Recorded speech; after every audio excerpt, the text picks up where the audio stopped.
Hello, and welcome back to my top 10 Transformers review for the 1984 characters. For number 6, I chose Soundwave.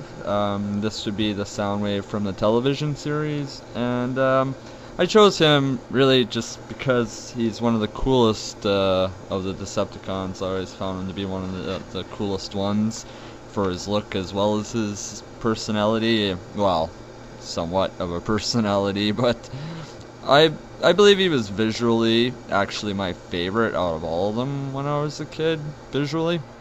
And he almost reminded me of an evil version of Optimus. I guess because of, his face, his mask, and he's even got kind of those, the pointy top on top of his head like Optimus does, so kind of similar that way. But he also actually creeped me out when I was a little kid because I don't know, he just really freaked me out anytime he was around. I don't know why. I guess it could have been because, I don't know, his kind of synthesized sounding voice, maybe the fact that he sounded more robotic made him seem more alien than the rest.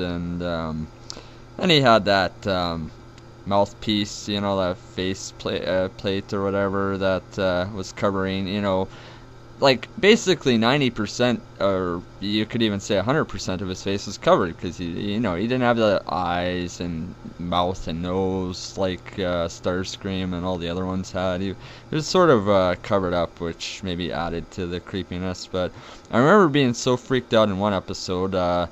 When he's standing above Spike in this one episode. It's one of the early ones when they're gonna send Spike across the space bridge, and Soundwave's releasing him from his cage, about to take him over to the pod where they're gonna have him go across the space bridge. And that really was one of the main scenes that creeped me out with him. And I thought he was really a neat character also because he was the only Decepticon who was completely devoted to serving Megatron.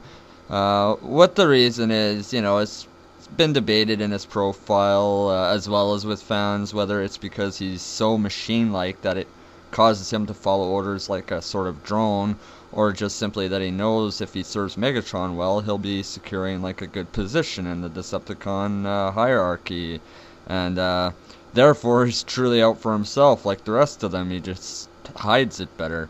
One of the other things I really liked about him was the fact that he was able to launch other Decepticons from himself. The tapes, of course, I'm talking about. I thought that was really neat about him. And a lot feel that, the Decepticons basically hated him. It states in his profile because he needs Megatron's protection, basically, because of the fact he can read minds. So he acts as kind of a double agent, you could put it, but he's not working for the Autobots, he's working for Megatron, spying on his fellow Decepticons. So he's working as like a spy with his own fellow Decepticons, finding out their secrets and stuff because of his mind-reading abilities.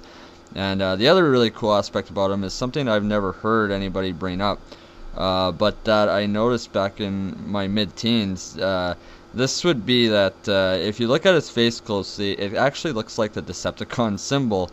If you look at the top of his head, you can see the pointy crown-like parts on top of his head, and on his mouth piece, you can see kind of a pointy shape in a downward position, kind of at the top of his mask. You see it there, and you can clearly see that he's very reminiscent of the Decepticon symbol. So yeah, all around I found him to be an awesome character. That's why I chose him for number 6.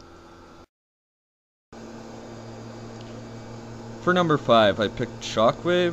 This also being one of the ones from the comic book series, which I found he was far more interesting and exciting of a character than the bland, kind of obedient one from the show that didn't really ever do anything too interesting. Some people might argue that. I'm sorry, I just didn't feel he was that interesting in the show compared to the comic. I like to put it like this when describing him. He was like the Starscream with more brains and more power. like a more perfect technological and methodical rival to Megatron than Starscream was. I even think I recall an Autobot calling him like a computer with legs.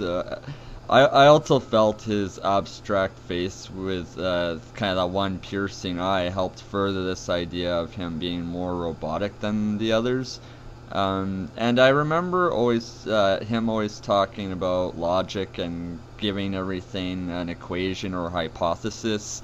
Very different from the dull Shockwave of the show that just talked like a regular guy, didn't really ever have anything that interesting to say. I think they even kind of poked fun at this a little bit in season 2 in a particular episode. But yeah, one of the things I found very cool about this character is how he was able to take control of the Decepticons early on in the issues, and you'll hear that in my next choice too about that. And even have Megatron as his prisoner in one of the early issues. He even regains control of the Decepticons later in the series, although this time it's by Megatron's absence because of an accident he caused himself, supposedly killing himself. But yeah, like I just found that really neat about him, that he was able to maintain control more than once and do it so well. I think he even accomplished more in some cases than Megatron. I just found him all around a very interesting character in the series, and I almost felt as if he was what Megatron had wished to be more like, although Megatron would never admit it, like a more precise, calculative commander, unhinged by, anger and uncontrolled rage, which Megatron clearly had and Shockwave didn't. Also, I thought it was really cool for Megs to have a rival that also changed into a gun. I always thought Shockwave looked awesome in both modes, and that's why I chose Shockwave for number 5. For number 4, I chose Ratchet from the original comic series. In the comic series, he was one of the most critical Autobot characters, actually. In issue 4, when Shockwave makes his first appearance, he deactivates all the Autobots and Decepticons. Hence why in issue 5 cover it says all the Transformers are dead, or something like that. The Transformers are all dead or something. And Ratchet was away, if I remember correctly, I think it was because he was rushing Spike's dad to the hospital after an accident or something like that. So yeah, he was the lone survivor and the only one left to save the other Autobots, which he does with the help of the Dinobots after he discovers them and awakens them from stasis. That's when they made their first appearance too, when he finds them. So he's able to defeat Megatron and reactivate the other Autobots this way. And later in the series, when Megatron returns for the 3rd time, Ratchet is forced to help him, and but then defeats him by sneaking some explosives into his base. And again, there he plays a pivotal role in the Decepticons' downfall. And later he plays another major role in the Decepticons' downfall by setting the Ark on a crash course to the Earth, preventing Starscream, Shockwave, Megatron, and Galvatron from getting control of it. A lot of fans are probably really confused when I say that. If you haven't read the comic series, it's like a time cross thing with Megatron and Galvatron. That's why they're both on the Ark. And yeah, so he takes down all the major Decepticon guys in this one shot. I believe it's near the end of the series. I think it's issue 70 something. So yeah, I mean that's why I feel he's just a really awesome character. I also felt very sad when I was a kid when I read one of the issues where he's working on some deactivated Autobots, and it's really starting to hurt him that he can't get them to function. And I imagine that that's the kind of thing real doctors go through, all the time. So it really made me feel for his character, and it really brought his character more to life than a lot of the Autobots in the comics and the series, like the TV series. The writers are guilty of it in both of them, where a lot of the Autobots, there wasn't a lot of character development. I just thought it brought his character much more to life with that included, and it also made it clear that he and Optimus were quite good friends in the story. in the comic series, so that was another neat thing about it. He's another one like Jazz that seemed more like an actual person than the others. He interacted with people more and cared about all life like Optimus.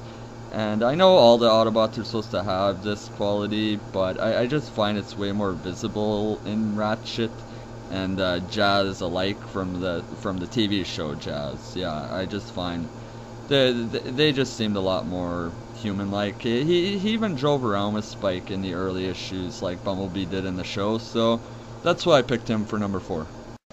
And stay tuned for the final part of my top 10 Transformers review.